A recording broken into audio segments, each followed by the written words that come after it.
Hi friends, అందరికీ నమస్కారం అండి. అందరికీ ముందుగా శుభ శ్రావణ మాసపు శుక్రవారపు శుభాకాంక్షలండి. అందరూ కూడా ఈరోజు శుక్రవారం కదా, మొదటి వారము, శ్రావణ మాసం మొదటి వారము. అందరూ బాగా భక్తి శ్రద్ధలతో పూజ చేస్తూ ఉంటారు అమ్మవారికి అని ఆశిస్తున్నాను. నేనైతే మామూలుగా యథావిధిగా పూజ చేసి పాయసం నైవేద్యంగా పెట్టాను ఫ్రెండ్స్. ఈరోజు మొదటి వారం కదా, అందరూ కూడా చాలా బాగా ప్రసాదాలన్నీ చేస్తూ అమ్మవారికి నైవేద్యాలను సమర్పిస్తూ ఉండవచ్చు. 4-5 వారాలు శ్రావణ మాసం అంటే భక్తి శ్రద్ధలతో అందరూ బాగా చేసుకుంటారు కదా ఫ్రెండ్స్. అందరికీ కూడా అమ్మవారి ఆశీస్సులు లభించాలని మనస్ఫూర్తిగా భగవంతుడిని కోరుకుంటున్నాను, అమ్మవారిని కూడా కోరుకుంటున్నాను. ఇద్దరు ఉంటేనే కదా దాంపత్య జీవితం మంచిగా నడుస్తుంది అని వేద శాస్త్రాలు కూడా చెప్తున్నాయి కదా. ఇదిగోండి, ఇక్కడైతే నేను అనప గింజలు కూర చేస్తున్నాను ఫ్రెండ్స్.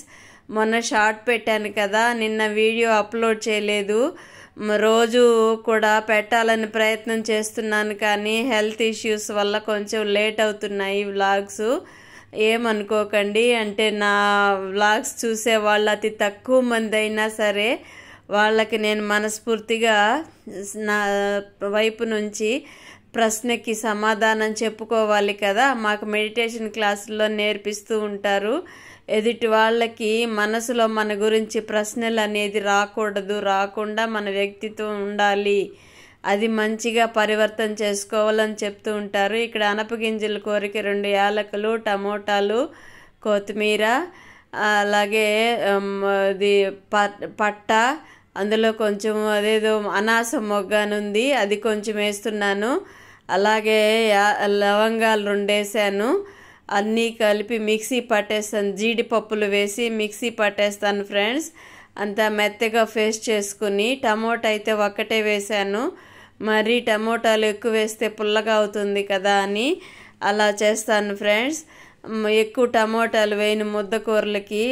వీలైతే పచ్చి కొబ్బరి ఉన్నా ఎండు కొబ్బరి ఉన్నా వేసుకోవచ్చు, కానీ మాకైతే డైజెషన్ ప్రాబ్లం ఉంది, అంటే గ్యాస్ట్రిక్ ప్రాబ్లం ఉంది కాబట్టి కొబ్బరి అస్సలు వాడను నేను. ఇక్కడైతే రాగి ముద్ద, చిన్ని కుక్కర్లో రాగి ముద్దకు ప్రిపేర్ చేస్తున్నాను ఫ్రెండ్స్. అటుపక్క రైస్ పెట్టాలి, నానబెట్టాను బియ్యము. ఇదిగోండి, జీడిపప్పులు కొన్ని వేస్తున్నాను, అవే కమ్మగా ఉంటుంది కూరకి అనేసి అవి వేస్తున్నాను ఫ్రెండ్స్. ఇంకా ఇందులోకి ఏమి వేయను, వేయించిన ధనియాల పొడి ఉంటే అది వేస్తాను ఫ్రెండ్స్ కూరలలో. లేదంటే ధనియాలు పొడి అయిపోయింది అనుకోండి, అప్పటికప్పుడైనా సరే ధనియాలు వేపి చల్లారబెట్టి మిక్సీకి వేస్తాను, వేసి ఆ పొడి వేస్తూ ఉంటాను ఫ్రెండ్స్. ఇక్కడైతే పెనంలో చేస్తున్నాను. కుక్కర్లు 2 చిన్ని కుక్కర్లో రైస్ పెట్టేశాను కదా, రైస్కి రాగి ముద్దకి. ఇంకా కుక్కర్లో పెద్ద కుక్కర్లో వాడడం ఇష్టం లేక నాకు ఇందులో చేస్తున్నాను. కొద్దిగానే ఉన్నాయి కదా గింజలు, ఒక పూటకి సరిపడే కూర అయితే రెడీ అయిపోతుంది కదా, చిన్ని పెనంలో చేసేద్దాంలే అని చేస్తున్నాను. ఇదిగోండి, వాటర్ ఏదో ఎక్కువైనట్టుంది కుక్కర్లో, అందుకని కొంచెం పైకి వస్తున్నాయి నీళ్ళు. ఈ చిన్ని కుక్కర్లో సరిగా రావు. ఏదో తినే వస్తువులు తింటూ చేస్తున్నాను నేను సేవ అంటే పని. ఇదిగోండి, పేస్ట్ వేసేసాను కదా, అది చూపిస్తున్నాను. పోపు పెట్టాను, అందులో ఒక బిర్యానీ ఆకు వేసాను ఫ్రెండ్స్. అవంతా స్కిప్ అయిపోయినట్టున్నాయి. పేస్ట్ అయితే అందులో వేసి ఉడికిస్తున్నాను. ఉడికించి అందులోనే పసుపు, కారము, అలాగే ధనియాల పొడి అన్నీ వేసేస్తాను ఫ్రెండ్స్. వేసేసిన తర్వాత అది బాగా ఉడికిన తర్వాత పప్పులు వేసి, దాని తర్వాత మిగతా ఇంకా ఉప్పు అవన్నీ వేస్తాను ఇందులోనే. అవన్నీ వేసిన తర్వాత ఉడకబెట్టేస్తాను, అంటే ఇంకేం వేసేదంటూ ఏమి ఉండదు కదా, అందుకని అలాగ వేసేస్తూ ఉంటాను ఫ్రెండ్స్. మరి మీరైతే ఎలా చేస్తారు? ఇంకా మసాలాలు అవన్నీ కూడా వేసి చేస్తూ ఉంటారు కదా. నేనైతే చాలా తక్కువ మసాలాలు వాడడము, ఎందుకంటే అందరికీ ఇప్పుడు చిన్నపిల్లలు కాదు, మధ్య వయస్కులు కాదు, పెద్దవాళ్ళు కాదు, ఎవరికైనా సరే గ్యాస్ట్రిక్ ట్రబుల్ ఎక్కువైంది కదా ఫ్రెండ్స్. ఇప్పుడుండే ఆరోగ్యాల రీత్యా మసాలా కూరలు చాలా వరకు తగ్గించాలి. అలాగే కూరలలో, పండ్లలో, ఆకుకూరలలో అన్నిట్లో కూడా మందులు, ఎరువులు వాడేసి పూర్తిగా కల్తీ అయిపోతుంది కదా. దానివల్లనే సగం అనారోగ్యం ఫ్రెండ్స్. మా మెడిటేషన్ క్లాస్కి వచ్చే తను నా కో స్టూడెంట్ వాళ్ళ హస్బెండ్ కూడా సడన్గా అతనికి ఏం బాగానే ఉన్నారు, హెల్దీ బాడీ అతనిది, ఆ అన్నయ్యది. సడన్గా డాక్టర్ దగ్గరికి వెళ్తే ఎందుకో దగ్గుతున్నారు అని డాక్టర్ దగ్గరికి వెళ్తే తగ్గలేదని టెస్టులు చేసి క్యాన్సర్ అని చెప్పారంట ఫ్రెండ్స్.